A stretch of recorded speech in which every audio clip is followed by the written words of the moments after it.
মাশাআল্লাহ, সেই ছোট ছোট শসাগুলো কত বড় হয়েছে। একটা তো রেলিং এর পাশ দিয়ে হয়েছে। ওই তুমি কাটো তেলে শসাটা গরুটাকে চলাই এমন জায়গার মধ্যে যে হয়েছে। কাটো সুন্দর করে কাটো। দেখা নিচে পড়া জায়গা নেই। বিসমিল্লাহ করে মাশাআল্লাহ বড় হয়েছে না? বাড়তি হয়ে গেছে নাকি? আচ্ছা শুরু করো, একটা লাও। কষ আছে না? সাইজে ছোট হইলো, এটা ঠিক আছে। মাশাআল্লাহ, এটা তো তরকারি রান্না করে খাওয়া যাবে না? তরকারি রান্না করলে বুঝে দাও না, বুঝে না। তারপর আরো আছে জানো তো,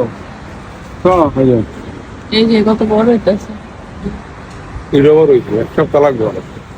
চিন্তা করলা বড় হইতে সময় লাগে, বুঝছো? সেদিন তো আমি উড়াইছি মরিচ পাঠিয়েছি, ওইটা ওটা করা ঠিক আছে। ওই গাছের তো শুরু করা কালকে রাত্রে না 4টা বেগুন নিয়েছি পাইরা। ওই যে আবার আরেকটা বেগুন নিয়েছি, বড় হয়েছে। এটা খাবো দেখছি না, ওই হয়েছে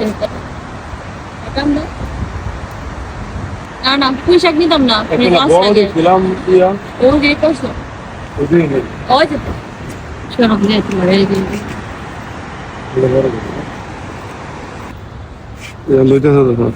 শসা কাটছো, আবার শসা গাছের যত্ন করতেছো না? মাশাআল্লাহ।